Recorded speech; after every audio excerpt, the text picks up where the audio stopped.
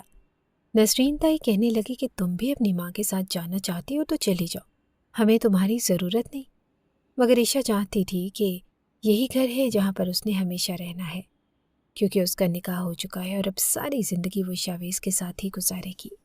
اس نے اپنے دل کو مار لیا تھا، ماں کے ساتھ جانے سے انکار کر دیا، اور نسرین تائی کو اس کے اس فیصلے پر بہت غصہ آیا، مگر وہ زبردستی اس سے نکال نہیں سکتی تھی، کیونکہ جمال شاہ اس معاملے میں ان سے باز پرس کر سکتا تھا، جبکہ وہ اپنے شوہر کی نظروں میں خود کو برا ثابت نہیں کرنا چاہتی تھی۔ مگر سکینہ بیگم، جن سے اسے خدا واسطے کا بیر تھا، انہوں نے اس عورت کو گھر سے باہر نکال دیا، اور وہ جب بھی وہاں پر آتی، عائشہ سے ملنے کی کوشش کرتی تو نوکروں کے ذریعے سے نسرین بیگم اسے دھکے دے کر گھر سے باہر نکال دیا کرتی۔ تب عائشہ خون کے آنسو پی کر رہ جاتی۔ وہ نہیں جانتی تھی کہ اس پر زندگی کتنی تنگ ہونے والی ہے۔ شاویز اعلیٰ تعلیم حاصل کرنے کے لیے امریکہ چلا گیا، اور جمال شاہ نے خود ہی اسے ان خاندانی بکھیروں سے دور رکھ دیا تھا۔ کہنے لگے کہ یہاں پر رہ کر میرا بیٹا کبھی بھی تعلیم حاصل نہیں کر پائے گا۔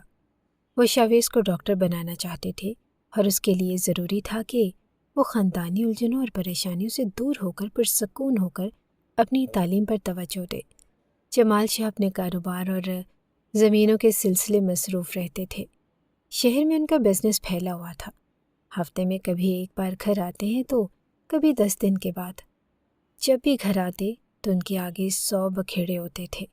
گھر پہ وہ کم ہی ٹکتے تھے، اور یوں وہ یہ بات نہیں جانتے تھے کہ اس گھر میں رہنے والی ان کی یتیم بھتیجی عائشہ کے ساتھ ان کی بیوی اور بیٹیاں کیا سلوک کر رہی ہیں۔ نسرین بیگم نے اسے میٹرک کلاس میں ہی اسکول سے اٹھوا لیا تھا۔ جمال شاہ نے جب اس بات پر باز پرس کی تو وہ کہنے لگی کہ عائشہ پڑھتی نہیں ہے اور اسے پڑھائی کا شوق ہی نہیں۔ اس نے خود ہی کہا ہے کہ میں اسکول نہیں جاؤں گی، اور میں اس کے ساتھ زبردستی نہیں کر سکتی، ورنہ آپ لوگ ہی کہیں گے کہ بن ماں کی بچی ہے، میں اس کے ساتھ زیادتی کر رہی ہوں۔ جمال شاہ نے جب عائشہ سے اسکول چھوڑنے کا سبب پوچھا تو وہ سر جھکا کے رہ گئی۔ اپنی تائی سے وہ بہت ڈرتی تھی، اور چاہ کر بھی وہ اپنے تایا کو یہ نہیں بتا سکتی تھی کہ مجھے پڑھنے کا بہت شوق ہے، مگر میں تائی کی وجہ سے اسکول نہیں جا سکتی، کیونکہ تائی کا کہنا ہے کہ میں گھر کے ملازموں کے ساتھ کام کیا کروں، وہ مجھے پڑھنے لکھنے کے قابل نہیں سمجھتی۔ عائشہ محض سوچ کے رہ جاتی۔ اپنی بزدلی کی وجہ سے وہ کبھی بھی جمال شاہ کو نہیں بتا سکی کہ اس گھر میں اس کے ساتھ کیا سلوک ہو رہا ہے، اور جمال شاہ نے بھی جیسے ہر طرف سے آنکھیں بند کر رکھی تھی۔ انہیں جیسے اپنی بھتیجی کے ساتھ برا سلوک نظر ہی نہیں آتا تھا۔ اور اب جب شاویز واپس آ رہا تھا تو اچانک سے نسرین تائی کا بدلتا رویہ عائشہ کو حیران کر گیا، مگر دل میں خوش تھی کہ چلو دیر سے ہی صحیح تائی کو اپنے رویے کی بدصورتی کا احساس ہو گیا۔ وہ یہ نہیں جانتی تھی کہ تائی اس کے ساتھ کیا کرنے کا سوچ رہی ہے۔ اگر جان جاتی تو اسے تائی سے نفرت ہو جاتی۔ آج جب شاویز کے گھر واپس آیا تو اسے دیکھ کر عائشہ کا دل اٹھل پٹھل ہونے لگا۔ وہ لاکھ چاہنے کے باوجود بھی خود کو قابو نہیں کر پا رہی تھی۔ اس نے جیسا شاویز کے بارے میں سن رکھا تھا، جیسا اس کا خیالی پیکر اپنے ذہن میں تراش رکھا تھا، وہ اس سے زیادہ بڑھ کر وجیح تھا، بہت زیادہ حسین تھا، اور باہر کی آب و ہوا اسے راس آ گئی۔ اس کے چہرے پر کھڑی مغرور ناک اسے خود پسند ارد گرد سے بے خبر ہونے کا پتہ دے رہی تھی۔ نیلی آنکھوں میں بلا کی سنجیدگی تھی، اور عائشہ کی نظریں تو اس پر سے ہٹ ہی نہیں رہی تھی، جبکہ شاویز نے تو ایک بار بھی عائشہ کی طرف نہ دیکھا۔ نہ تو اس کی نظروں نے عائشہ کو تلاش کیا تھا، اور نہ ہی اس نے عائشہ کے بارے میں پوچھا تھا۔ اب جب وہ اس کے پاس سے بیگانہ انداز میں گزر گیا تو نسرین تائی کے دل میں ٹھنڈک سی اتر گئی تھی۔ ان کے تمام اندیشہ جاگ کی طرح بیٹھ گئے۔ کہاں اس معصوم لڑکی کے حسن سے انہیں خوف آ رہا تھا، اور کہاں وہ بالکل پرسکون ہو گئی تھی۔ جانتی تھی کہ ان کا بیٹا جہاں پر رہا ہے وہاں پر حسن اور خوبصورتی کی کوئی کمی نہ تھی۔ ایسی لڑکیاں تو اس کے اوپر تتلیوں کی طرح منڈلاتی رہتی تھی۔ اس کے لیے اس پھیکے حسن میں کیا دلچسپی ہو سکتی تھی؟ اس کے ساتھ تو کوئی ہم پلہ ماڈرن سی لڑکی ہی چل سکتی تھی، جو ان کے بیٹے کے ساتھ چلتی تو اس کی شان پڑ جاتی، اور یہ لڑکی تو ملازمہ بنانے کے بھی قابل نہیں تھی۔ جاوید جب گھر آیا تو بہت تھکا ہوا تھا۔ کچھ دیر وہ گھر والوں کے پاس بیٹھا، یوں بھی اسے آتے ہوئے بھی تو رات کے 10 بج گئے تھے، اور پھر کھانا کھا کر سب کے ساتھ تھوڑی دیر وقت گزار کر وہ اپنے کمرے میں چلا گیا تھا، جبکہ عائشہ اس وقت سے اپنے کمرے میں ہی بند تھی۔ وہ ایک بار بھی اب اپنے کمرے سے باہر نہیں نکلی۔ سارے کام ملازم میں کر رہے تھے، ورنہ آج سے پہلے تو کھانے کی ٹیبل پر عائشہ موجود ہوتی تھی، اور سب کے کھانا کھانے کے بعد ہی وہ اپنے کمرے میں آتی، مگر آج اسے کسی نے بلایا بھی نہیں تھا۔ شاید سب لوگ شاویز کی نظر میں اپنا اچھا تاثر بنانا چاہتے تھے، اور شاویز جب کمرے میں چلا گیا تو عائشہ نے خود کو بہت مشکل سے سمجھایا کہ مجھے ایک بار شاویز کے پاس جانا چاہیے، اس سے بات کرنی چاہیے، اسے اپنے درمیان موجود رشتے کی نوعیت کا احساس دلانا چاہیے۔ ہو سکتا ہے کہ اس کے دل میں میرے لیے محبت پیدا ہو جائے، ہو سکتا ہے کہ میرے لیے زندگی بھی خوشیاں لے کر آ جائے۔ وہ سوچ سوچ کر خود کو تسلی دے رہی تھی، اور پھر جب اسے یقین ہو گیا کہ سب لوگ سو چکے ہوں گے، وہ آہستگی سے قدم اٹھاتے شاویز کے کمرے میں آ گئی۔ شاویز اس وقت واش روم سے باہر نکل کر آ رہا تھا، اور جب اس نے دروازے میں عائشہ کو استادہ دیکھا تو وہ حیران رہ گیا۔ کون ہو تم؟ اور میرے کمرے میں اس وقت کیا کر رہی ہو؟ وہ حیران سا عائشہ سے پوچھنے لگا۔ اسے لگا کہ شاید یہ حویلی کی کوئی ملازمہ ہے، اسے اس کی ضرورت کے بارے میں پوچھنے کے لیے آئی ہے، مگر لڑکی بغیر جواب دیے اپنے ہاتھوں کی انگلیاں چٹکا رہی تھی، نظریں جھکا کر کھڑی تھی، جیسے نہ جانے کون سی سنجیدہ مسئلے پر اس سے بات کرنے آئی ہو، مگر بات کرنے کی ہمت نہیں ہو رہی ہو۔ شاویز کو اس کے رویے پر جھنجھلاہٹ ہونے لگی۔ محترمہ، آپ مجھے بتائیں کہ آپ کون ہیں؟ اس کے انداز پر عائشہ ڈر گئی، اور پھر بکھلائے انداز میں کہنے لگی کہ میں عائشہ ہوں۔ اس کی بات پر شاویز واضح طور پر چونکا۔ عائشہ؟ اس نے زیر لب یہ نام دہرایا، اور پھر وہ اسے غور سے دیکھنے لگا تھا۔ کون عائشہ؟ شاویز نے بے تاثر سے انداز میں پوچھا تو عائشہ بے یقینی سے اسے دیکھنے لگی۔ وہ تو سمجھی تھی کہ جب وہ شاویز کو اپنا نام بتائے گی تو وہ بے تابی سے اس کی طرف بڑھے گا، اور اس سے اپنی پسندیدگی کا اظہار کرے گا، اپنی بے تابیاں بتائے گا کہ وہ بھی اس رشتے کے بارے میں جانتا ہے، اور جتنا عائشہ اس سے محبت کرتی ہے وہ اس سے کئی گنا زیادہ اپنی منکوہا سے محبت کرتا ہے۔ مگر شاویز کے تاثرات تو کچھ اور ہی کہہ رہے تھے۔ وہ تو اس سے الٹا پوچھ رہا تھا کہ کون عائشہ؟ عائشہ نے اپنا تھوک نکلا اور پھر کہنے لگی کہ میں آپ کی بیوی ہوں۔ یہ بات کہتے ہوئے اس نے بہت مشکل سے اپنی ہمت جمع کی۔ دل میں سوچ رہی تھی کہ اب تو شاویز کوئی خوش کن بات کرے گا، کوئی ایسا جملہ بولے گا جس سے میرے دل کی کلی کھل اٹھے گی، مگر شاویز کی طرف سے مکمل خاموشی تھی، اور وہ اسے سنجیدہ نظروں سے دیکھ رہا تھا۔ اگر تم میری بیوی ہو تو میں کیا کروں؟ وہ اپنے سینے پر ہاتھ باندھے ہوئے بے نیازی سے بولا، تو عائشہ پھٹی پھٹی نگاہوں سے اسے دیکھنے لگی۔ کتنا غلط سوچا تھا اس نے اس دشمن جاں کے بارے میں۔ یہ ستم گر تو بالکل اپنے گھر والوں جیسا ہی تھا، جیسے تائی اماں نے اس کی تربیت کی تھی، جیسے وہ اس کے کانوں میں زہر انڈیلتی رہتی تھی۔ عائشہ نے یہ کیوں گمان پال لیا تھا کہ وہ اس کے ساتھ بہت اچھے سے پیش آئے گا، وہ باقی لوگوں سے مختلف ہوگا، جبکہ شاویز تو ویسا ہی تھا جیسا کہ نسرین تائی اور مہاجبین لوگوں کا اس کے ساتھ رویہ تھا۔ وہ تحقیر انداز میں اسے دیکھے جا رہا تھا، اور مہاجبین کو اس کے لفظوں، اس کے رویے سے تکلیف کا احساس ہونے لگا۔ وہ کچھ بھی کہے بغیر واپس پلٹ گئی۔ یوں بھی اب وہاں پر کھڑا ہونے کا کوئی جواز باقی نہیں رہا تھا، مزید کہنے کو بھی کچھ باقی نہیں بچا تھا، جب شاویز کی اگلی بات نے اسے روک لیا۔ میری بات سنو۔ وہ کسی امید کے تحت واپس پلٹی۔ شاویز نے اسے سر سے لے کر پاؤں تک غور سے دیکھا، اس کی نظریں جیسے عائشہ کا ایکس رے کر رہی تھی۔ ٹھیک ہے، میں نے دیکھ لیا کہ تم میری بیوی ہو، اور اب جاؤ تم۔ اس بے عزتی پر اس کی آنکھوں میں آنسو آ گئے۔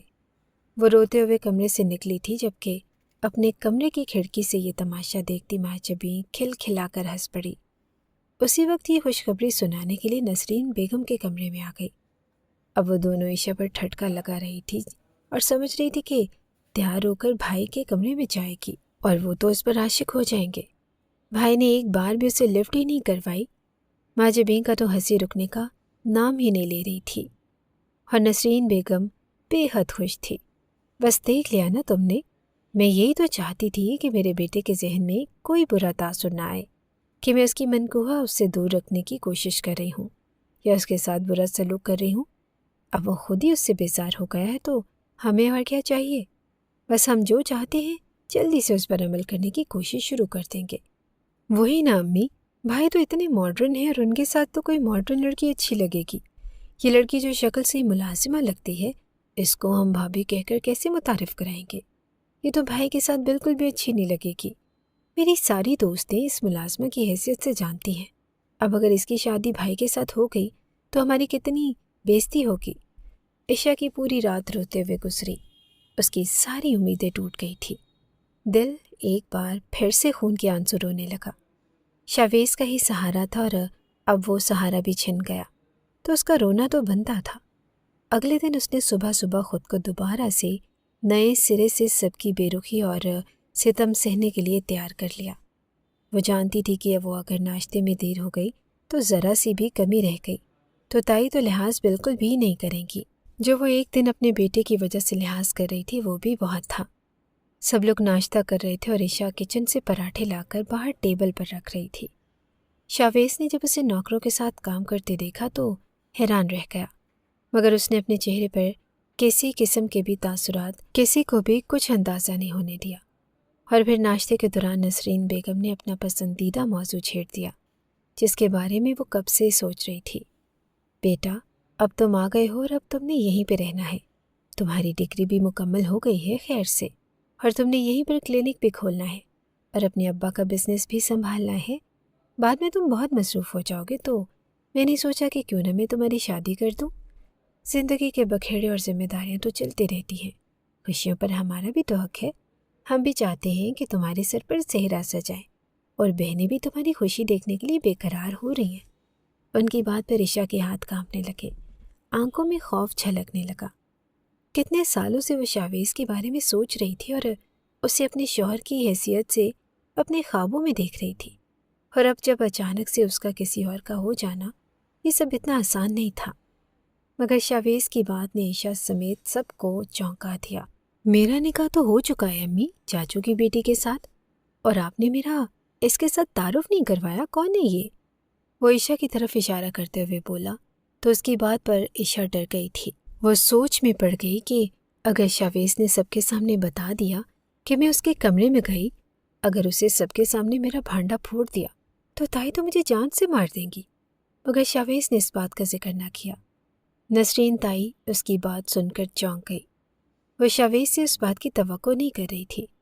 وہ تو سمجھ رہی تھی کہ شاویز اس بات کو بھول چکا ہوگا، مگر اب جب اس نے خود ہی اپنی شادی کا ذکر چھیڑ دیا تو نسرین بھی حیران رہ گئی۔ مگر پھر جب رات والی بات انہیں یاد آئی تو وہ مطمئن ہو گئی کہ شاویز نے تو رات کو عشا کو کمرے سے باہر نکال دیا تھا، وہ بھلا اسے کیسے پسند کرے گا؟ ارے یہ ہے تمہاری بیوی عشا، اسے پتہ نہیں کیا روگ لگا ہوا ہے کہ ہر وقت نوکروں کے ساتھ نوکروں والے حلیے میں گھومتی رہتی ہے۔ اچھے اچھے کپڑے ہیں اس کے پاس، اور کل بھی میں نے اس کے لیے نیا سوٹ لے کر آئی تھی۔ وہ تمہارے ساتھ پہلی دفعہ مل رہی ہے، تمہارے سامنے آ رہی ہے تو اچھے ڈھنگ کے حلیے میں آئے، مگر نہیں، سب کو یہ بتانا ہے کہ میں یتیم ہوں اور میرے ماں باپ نہیں ہیں، تو تائی میرے ساتھ برا سلوک کرتی ہیں، تمہاری نظر میں بھی مجھے برا بنانا چاہتی ہے۔ اب دیکھو، اس نے وہ کپڑے بدل لیے ہیں اور پھر سے پرانے کپڑوں میں ہے۔ ان کی بات پر شاویز بری طرح سے چونکا۔ اچھا، وہ کپڑے آپ نے عشا کو لے کر دیے تھے؟ اس کی نظروں میں رات والا عشا کا حلیہ گھوم گیا۔ اتنے گھٹیا کپڑے ایسے تو ملازم بھی نہ پہنے، امی اتنے گھٹیا کپڑے عشا کو لے کر دیتی ہیں؟ اس نے ایک گہری نظر عشا پر ڈالی۔ اس وقت جو ایک بہت معمولی سے لباس میں تھی اور وہ خاصی گھبرائی ہوئی بھی لگ رہی تھی۔ نسرین تائی نے اسے گھور کر دیکھا تو وہ وہاں سے چلی گئی، پھر سیدھا کچن میں جا کر دم لیا۔ فی الحال میں شادی کے چکر میں نہیں پڑنا چاہتا، میں ابھی اپنا کلینک کھولنے کا سوچ رہا ہوں، اور ابو بھی کہہ رہے ہیں کہ میں ان کی بھی مدد کرواؤں۔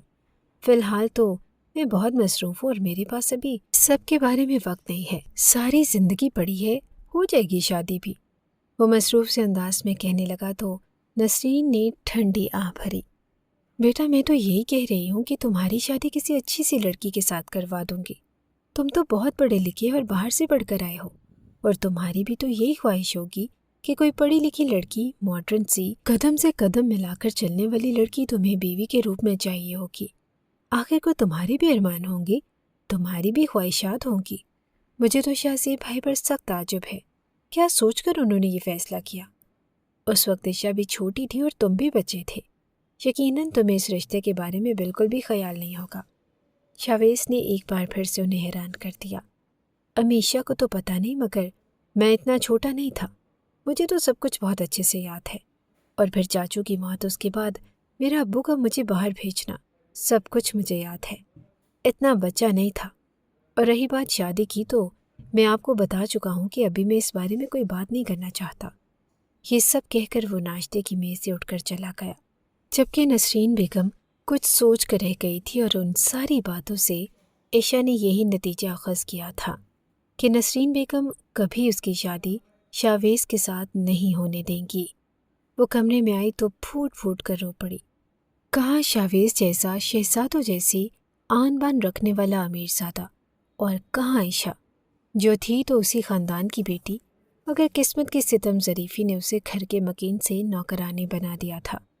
نہ جانے آنے والے وقت اسے کیا دکھانے والا تھا۔ عشا کو اندازہ تھا کہ تائی اس کی شادی کسی چوکیدار مالی، کسی بھی غریب انسان کے ساتھ کر دیں گی۔ پہلی بات تو یہ تھی کہ تائی اتنی آسانی سے عشا کو اپنے گھر سے نہیں نکالیں گی۔ وہ عشا کو ہمیشہ کے لیے ملازمہ بنا کر ہی اس کی حویلی میں رکھیں گے، اور اس کے لیے وہ اس کی شادی بھی کسی ملازم کے ساتھ ہی کریں گی۔ یہ سب سوچ کر عشا بھی خود اذیتی سے ہنس پڑی تھی۔ بھلا میری جیسی معمولی سی لڑکی شاویز جیسے انسان کا خواب بھی کیسے دیکھ سکتی ہے؟ مگر نہیں، ایسا نہیں ہو سکتا۔ تائی مجھے اتنی آسانی سے شاویز سے دور نہیں کر سکتی۔ میرا اس کے ساتھ نکاح ہوا ہے، اور یہ نکاح جیسا بندھن کیا اتنا کچا ہے کہ شاویز ایک بار اپنی ماں کے کہنے پر مجھے چھوڑ دے گا؟ مجھے اپنے حق کے لیے بولنا چاہیے، شاویز کو بتانا چاہیے کہ میں اس کے ساتھ محبت کرتی ہوں۔ اس کے نام پر میں اتنے سالوں سے اس گھر میں بیٹھی ہوئی ہوں اور سب کچھ برداشت کر رہی ہوں، اور اب میں اسے دستبردار نہیں ہو سکتی۔ ویسے بھی اگر شاویز نے میرے سر سے ہاتھ اٹھا لیا، تائی نہ جانے میرے ساتھ کیا کریں گی، مجھے کس لولے لنگڑے کے ساتھ بیاہ دیں گی، اور یہ بھی ہو سکتا ہے کہ کوئی الزام لگا کر حویلی سے نکال دے۔ اور حویلی کے باہر کی دنیا کیسی ہے یہ تو میں نہیں جانتی۔ ہو سکتا ہے کہ باہر کی دنیا اس حویلی سے بھی زیادہ بری ہو، باہر کے لوگ تائی سے بھی زیادہ ظالم ہوں۔ میں کیسے زندہ رہ پاؤں گی؟ شاویز سے کہتی ہوں کہ اگر وہ مجھے پسند نہیں کرتا تو وہ بھلے دوسری شادی کر لے، مگر وہ مجھے طلاق نہ دے، مجھے اس حویلی سے نہ نکالے، میں کہاں جاؤں گی؟ اپنے آنسو پونچھ کر وہ خود کو سمجھانے لگی، اور اب اس نے اپنے وجود میں گویا ایک نئی توانائی دوڑتی ہوئی محسوس کی تھی۔ بھلے شاویز اسے پسند نہیں کرتا تھا، مگر ان دونوں کے درمیان ایک مضبوط رشتہ تھا جسے بغیر کسی وجہ کے ختم نہیں کیا جا سکتا تھا۔ رات کو جب شاویز اپنے کمرے میں آیا تو عشا بھی اس کے کمرے میں آ گئی، مگر یہ وہ کمزور لڑکی نہ تھی جو پہلی بار شاویز نے دیکھی تھی، یہ تو کوئی اور ہی لڑکی تھی۔ اب کافی حد تک پر اعتماد سی لگ رہی تھی، اور اپنے حق میں بول کر اس نے شاویز کو حیران کر دیا تھا۔ تم یہاں کیا کر رہی ہو؟ وہ سخت تاثرات سے بولا تو وہ اپنا تھوک نگلتے ہوئے کہنے لگی، میں آپ سے کچھ کہنا چاہتی ہوں۔ اس کی بات پر شاویز تمسخرانہ انداز میں ہنسا تھا۔ اچھا بتاؤ کیا کہنا چاہتی ہو تم؟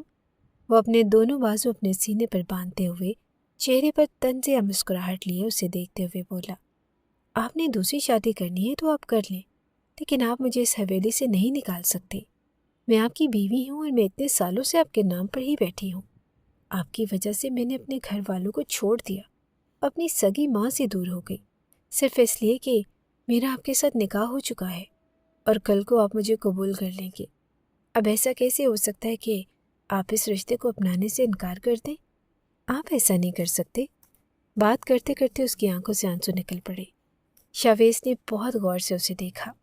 تمہارا دعویٰ یہ ہے کہ تم میری بیوی ہو، جانتی ہو کہ ایک بیوی کی کیا فرائض ہے؟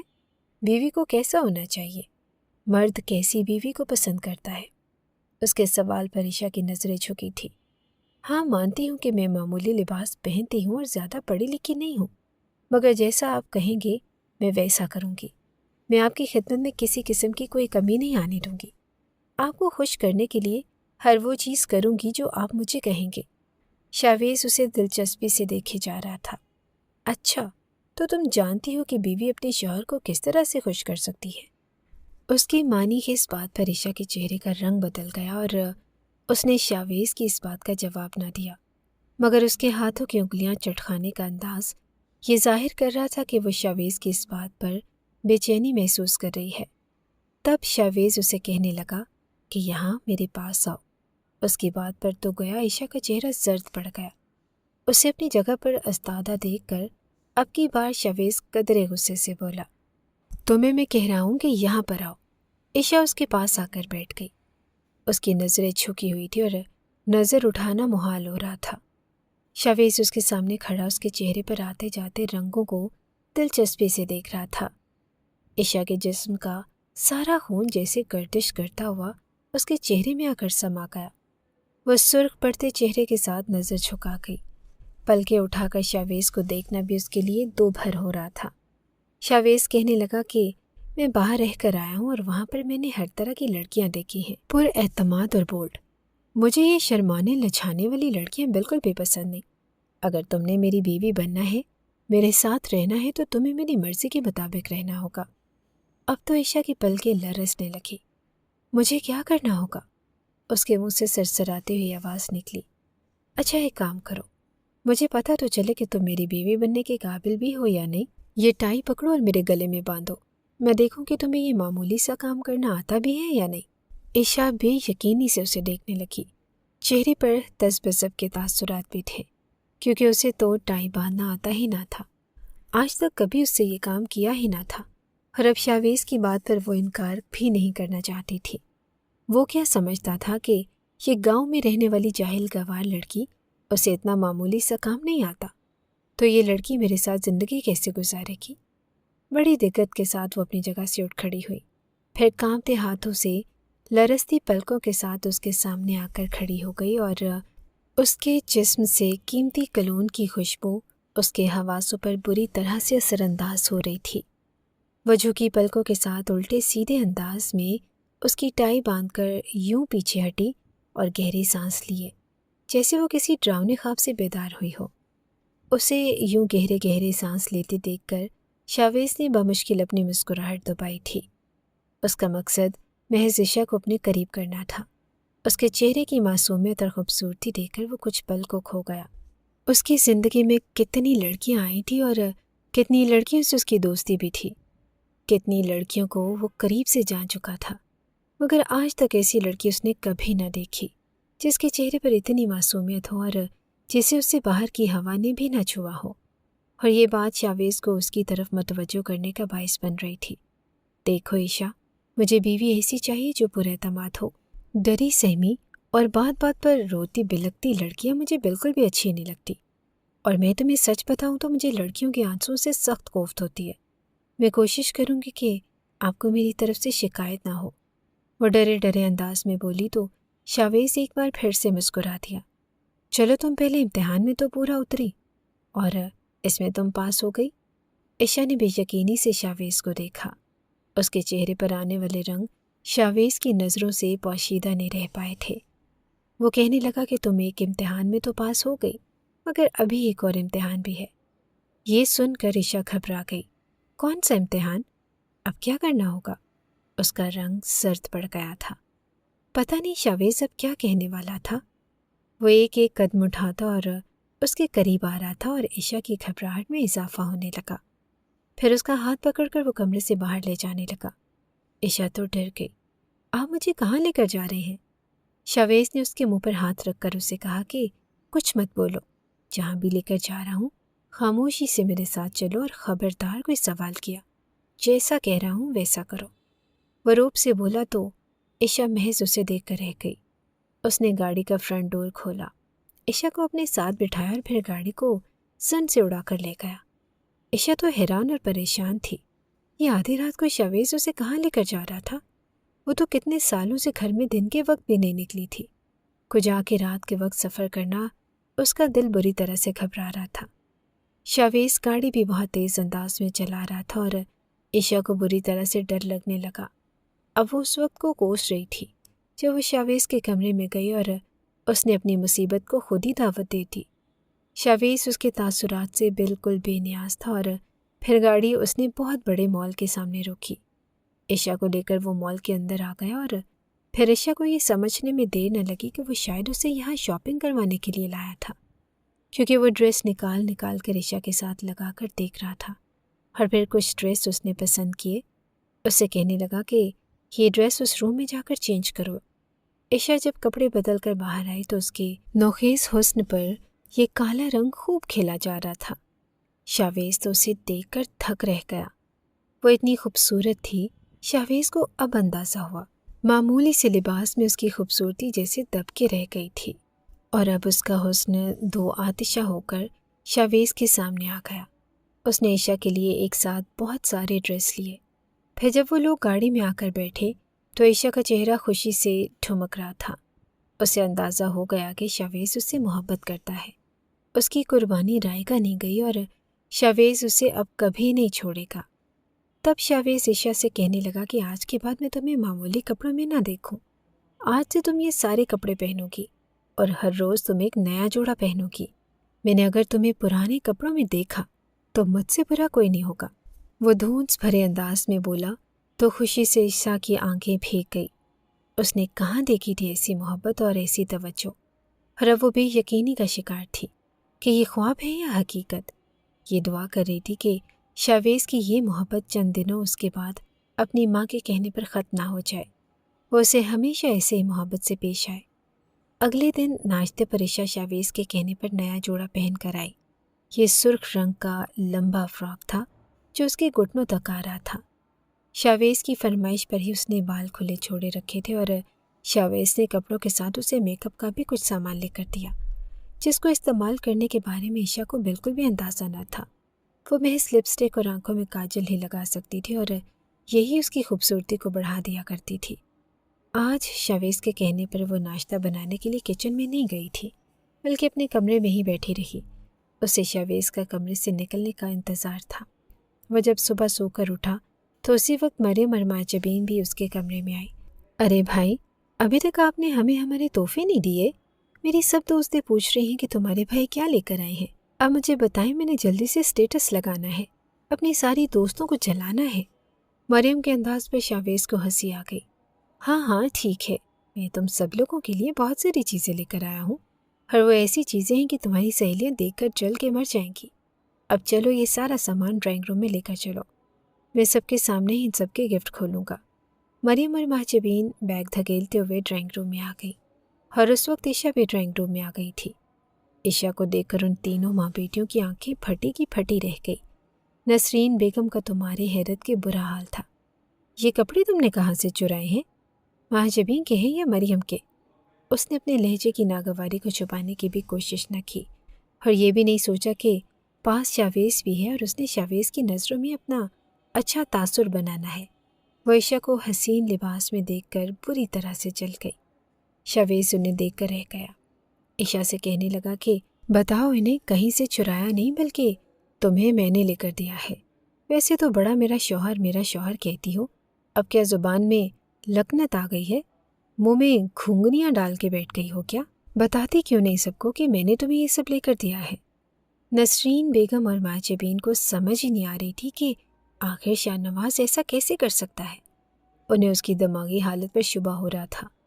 نسرین بیگم خود کو سنبھال کر کہنے لگی کہ تمہیں اس 2 ٹکے کی لڑکی کو سر پہ نہیں چڑھانا چاہیے، کیا ضرورت تھی اس پہ اتنا پیسہ خرچ کرنے کی؟ ماجبین اور مریم اس کے لباس کو چھو کر دیکھ رہی تھی۔ یہ تو بہت قیمتی ہے اور بہت خوبصورت ہے۔ وہ تینوں صدمے کا شکار تھی۔ شاویز کے ہونٹوں پر عجیب سی مسکان پھیل گئی۔ امی، آپ شاید بھول رہی ہیں کہ یہ 2 ٹکے کی لڑکی میری بیوی ہے، یہ بھی اس خاندان کی عزت ہے، اسی گھر کا فرد ہے، اور آپ اس کے ساتھ تیسرے درجے کی شہری جیسا سلوک کیسے کر سکتی ہیں؟ عشا بھی ہماری طرح کی ہی انسان ہے، اس گھر کی مالک ہے، جتنا آپ کا حق بنتا ہے اتنا اس کا بھی ہے، اور جیسے بھی میرا اس کے ساتھ نکاح ہونا تھا ہو چکا۔ اب وہ میری بیوی ہے اور آپ جلد ہی میری رخصتی کرنے کی تیاری کریں۔ شاویز یہ بات کہہ کر وہاں سے چلا گیا، جبکہ ان تینوں کے سینے پر تو سانپ لوٹ گئے۔ بازی الٹ گئی تھی۔ اب کیا کیا جائے؟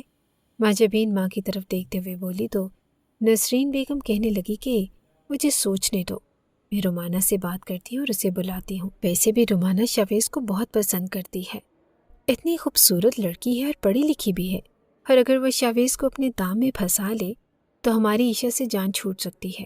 ماجبین نے ناک منہ چڑھایا اور امی رومانہ مجھے بالکل بھی پسند نہیں، اتنی شوخی سی تو ہے، وہ ہر وقت اتراتی رہتی ہے اور الٹے سیدھے فیشن پر رگڑتی ہے، خالہ لوگ بھی اسے کچھ بھی نہیں کہتے۔ نسرین بیگم کہنے لگی کہ ارے اس عائشہ سے تو لاکھ درجے بہتر ہے، اگر شاویز نے اسے ہمارے سر پر بٹھا دیا، یہ ضد پکڑ لی کہ وہ عائشہ کے ساتھ شادی کرے گا تو ہم کیا کریں گے؟ یہ لڑکی تو اپنی اوقات سے باہر آ جائے گی اور تم لوگوں کو تو گھر سے باہر نکال دے گی۔ خود عقل کے ناخن لو، رومانہ کے ساتھ بنا کر رکھنی ہے اور اسے ابھی فون کرو کہ آج ہی گھر آ جائے۔ نسرین بیگم اور ماجبین دونوں نے ہی رومانہ سے بات کی تھی اور اسے اپنی بھرپور محبت اور حمایت کا احساس دلایا، اور اس کے دل میں یہ لالچ بھی پیدا کیا کہ وہ اگر شاویز سے شادی کر لی، اسے اپنے جال میں پھنسا لے، تو اس ساری جائیداد کی وہ اکلوتی وارث بن سکتی ہے، کیونکہ جو کچھ شاویز کا ہے وہ اس کی دلہن کا تو ہوگا۔ رومانہ لالچی فطرت کی لڑکی تھی، گو کہ شاویز بہت ہینڈسم تھا، مگر وہ جانتی تھی کہ اس کا بچپن میں ہی نکاح ہو چکا ہے۔ مگر اب نسرین بیگم نے اسے جھوٹ بولا اور کہنے لگی کہ وہ تو لڑکی کی طرف آنکھ اٹھا کر بھی نہیں دیکھتا، اسے پسند نہیں کرتا، اور ویسے بھی اس میں پسند کرنے والی کون سی بات ہے، بس وہ اپنے باپ کی وجہ سے مجبور ہے۔ اگر تم یہاں پر آ جاؤ اور اس کے دل میں محبت پیدا کر لو تو امید ہے کہ ہم لوگ جمال شاہ کے سامنے تمہارے حق میں بول سکیں گے۔ تمہاری محبت شاویز کو طاقت دے گی اور وہ اپنی محبت کے لیے ڈٹ جائے گا۔ رومانہ کی تو خوشی سے زمین پر پاؤں نہیں ٹک رہے تھے۔ اس نے نسرین بیگم سے وعدہ کر لیا کہ میں ابھی اور اسی وقت آ رہی ہوں۔ جب رومانہ اس گھر میں آئی تو اسے دیکھ کر ماجبین نے بمشکل اپنے چہرے پر آنے والی ناگواری کو چھپایا، چہرے پر مصنوعی بشاشت طاری کر کے رومانہ کو گلے سے لگا لیا، جبکہ اس کا اوٹ پٹانگ فیشن تو نسرین بیگم کو بھی پسند نہ تھا، مگر یہ سوچ رہی تھی کہ ایک بار رومانہ اس گھر میں آ جائے تو وہ اسے اپنی مرضی کے مطابق ڈھال لیں گے، اسے تیر کی طرح سیدھا کر لیں گے۔ گو کہ ان کی بھانجی تھی، مگر وہ اپنے بیٹے پر اپنا تسلط قائم رکھنا چاہتی تھی۔ رومانہ نے ٹائٹ سی جینز پہنی تھی، جس کے اوپر پھنسی پھنسی سی شرٹ پہنی تھی، اور جو کہ جس سے اس کا موٹاپا ابل کر باہر آ رہا تھا۔ اس کا رنگ بھی سانولا تھا اور تیز میک اپ سے اس نے خود کو گورا بنانے کی کوشش کی، جو کہ اسے عجیب مضحکہ خیز بنا رہا تھا۔ اوپر سے بال بھی کھلے چھوڑ رکھے تھے اور وہ خود کو ماڈرن لڑکی کہلوانا پسند کرتی تھی۔ تعلیم بھی اس نے ایف اے تک حاصل کی تھی، اور اس بات پر وہ اتراتی پھرتی تھی۔ جب شاویز گھر آیا تو اس کی نظر رومانہ پر پڑی، جس قدر وہ بےتابی سے اس کی طرف پڑی تھی۔ اسے دیکھ کر شاویز ٹھٹک گیا۔ نسرین بیگم جس طرح سے رومانہ کی تعریفیں کیے جا رہی تھی، شاویز کو یہ سمجھنے میں دیر نہ لگی کہ رومانہ کو یہاں پر کیوں بلایا گیا ہے۔ رومانہ کی عجیب و غریب حلیے پر اسے بھی ہنسی آ گئی۔ یہ بناوٹ تو وہ کتنے سالوں سے دیکھتا آ رہا تھا، اسے محض کھڑے پن نے متاثر کیا تھا، اور یہ کھڑا پن اسے عائشہ میں نظر آیا تھا۔ اس نے رومانہ کو زیادہ لفٹ نہ کروائی اور کھانا کھا کر اپنے کمرے میں چلا گیا۔ اس نے نسرین بیگم سے کہا کہ مجھے چائے پینی ہے اور کمرے میں چائے بھجوا دیجیے۔ تھوڑی دیر کے بعد رومانہ اس کے کمرے میں آئی، اس کے ہاتھ میں چائے کی پیالی تھی، اور اسے دیکھ کر شاویز کو غصہ آ گیا۔ اس نے ایک جھٹکے سے اس کے ہاتھ سے چائے کا کپ لے کر دور پھینکا۔ چائے کی کچھ چھینٹے رومانہ کے پاؤں پر گر گئی، اس کا پاؤں بھی جل گیا۔ ایک دم سے پیچھے ہٹی کہ یہ کیا حرکت ہے، وہ غصے سے چلائی تو شاویز اس سے بھی زیادہ غصیلی آواز میں بولا، تمہیں کہا کس نے ہے اس کمرے میں آنے کو؟ کیوں تم چائے لے کر آئی ہو؟ نکل جاؤ میرے کمرے سے۔ اس کے بری طرح چلانے پر رومانہ کا تو غصے کے مارے برا حال تھا۔ باہر جا کر وہ نسرین بیگم پر چلانے لگی، آپ اپنے پاگل بیٹے کو میرے سر پر منڈلانا چاہتی ہیں؟ میں جانتی ہوں کہ آپ نے مجھے ہی کیوں اس کام کے لیے چنا، کیوں مجھے کہا کہ میں اس سے محبت کا ڈھونگ رچاؤں، کیونکہ وہ پاگل ہے۔ آپ جانتی ہیں کہ اور کوئی بھی لڑکی اس پاگل کے ساتھ نہیں رہ سکتی، وہ نہ جانے کیا اول فل بک رہی تھی۔ نسرین بیگم کو غصہ آ گیا کہ یہ کیسی باتیں کر رہی ہو تم۔ رومانہ نے شاویز کی حرکت کے بارے میں انہیں بتایا تو وہ بھی حیران رہ گئی۔ ارے ایسا کیسے ہو سکتا ہے؟ میرا بیٹا بہت تمیز والا ہے اور بہت پڑھا لکھا ہے، ایسا کرنے کے بارے میں وہ سوچ بھی نہیں سکتا۔ پھر جب وہ شاویز کے کمرے میں آئی تو جیسا رومانہ نے بتایا ویسے ہی تھا۔ کپ کی کرچیاں کمرے میں بیچوں بیچ پڑی تھی اور شاویز بری طرح سے غصے میں تھا۔ یہ کیا حرکت ہے شاویز؟ کھرے مہمان کے ساتھ ایسا سلوک کیا جاتا ہے؟ آپ اسے کہیں کہ یہاں سے چلی جائے۔ یہ چائے لے کر کیوں آئی تھی؟ میں نے صرف عشا کے ہاتھ کی پینی ہے۔ اس کی بات پر تو وہ دھنگ رہ گئی۔ عشا کے ہاتھ کی کیوں؟ ایسا کیا جادو کر دیا اس نے تم پر؟ کیونکہ وہ میری بیوی ہے، اگر میں اس کے ہاتھ کی چائے پینا چاہتا ہوں تو اس میں برائی کیا ہے؟ اب تو نسرین بیگم کا غصے کے مارے برا حال ہو گیا۔ تمہاری بیوی نہیں، وہ تمہاری منکوہا ہے، اور مجھے وہ لڑکی پسند نہیں، میں تمہاری اس کے ساتھ شادی نہیں کر سکتی۔ شاویز انہیں غصے سے دیکھ کر رہ گیا۔ میں اس سے محبت کرتا ہوں اور نکاح میرا اس کے ساتھ ہوا ہے، تو رخصتی بھی میں اسی کے ساتھ کروں گا۔ آپ ایک دن کے اندر اندر میری اس کے ساتھ رخصتی کر دیں۔ شاویز کی بات پر وہ تینوں ماں بیٹیاں تو ایک دوسرے کو پھٹی پھٹی نگاہوں سے دیکھنے لگیں۔ تب نسرین بیگم غصے میں آپے سے باہر ہو گئی۔ کہیں کوئی گل تو نہیں کھلا دیے تم نے اس لڑکی کے ساتھ؟ میں نہیں مانتی اس نکاح کو۔ مجھے لگتا ہے کہ یقیناً اس نے تمہیں اپنی خوبصورتی کے جال میں پھنسا کر کچھ الٹا سیدھا کیا ہے، تبھی تم اسے اپنانے کی بات کر رہے ہو۔ ان کی اتنی سخت بات پر شاویز کو غصہ تو بہت آیا مگر پی گیا۔ کہنے لگا کہ اگر آپ کو لگتا ہے کہ میرا اس کے ساتھ نکاح نہیں ہوا تو کل میں دوبارہ اس کے ساتھ نکاح کر لوں گا۔ اور رہی بات الٹا سیدھا کرنے کی، تو وہ بہت شریف لڑکی ہے، میں اسے پوری عزت اور مان کے ساتھ اپنانا چاہتا ہوں۔ نسرین بیگم کے منہ میں جو آ رہا تھا وہ بک رہی تھی۔ ایسا کیسے ہو سکتا تھا کہ وہ لڑکی جسے کل تک وہ ملازمہ کی حیثیت دینے پر تیار نہ تھی، ان کا بیٹا اسی کے ساتھ شادی کرنے کی بات کر رہا تھا، وہ بھی ایک دن کے اندر اندر۔ نہ صرف اس نے جمال شاہ سے بات کر لی بلکہ انہیں کل رخصتی کرنے پر قائل بھی کر لیا تھا۔ یہ ساری باتیں عشا سن رہی تھی۔ وہ بے یقین بھی تھی اور ڈری بھی تھی۔ اسے تائی اور ان کی بیٹیوں سے بہت ڈر لگتا تھا۔ ابھی بھی وہ تھر تھر کانپ رہی تھی۔ جب شاویز اس کے کمرے میں آیا اور کہا کہ کیا ہوا، تم اس قدر چپ کیوں بیٹھی ہو، وہ ایسے نارمل انداز میں گویا ہوا جیسے کوئی بات ہی نہ ہوئی ہو۔ اسے دیکھ کر عشا کی آنکھوں سے آنسو بہنے لگے۔ شاویز اس کے پاس آ کر بیٹھ گیا اور اس کے آنسو پوچھنے لگا، ہوا کیا ہے بتاؤ تو؟ مجھے ڈر لگ رہا ہے تائی سے، وہ میرے ساتھ بہت برے طریقے سے پیش آئیں گی۔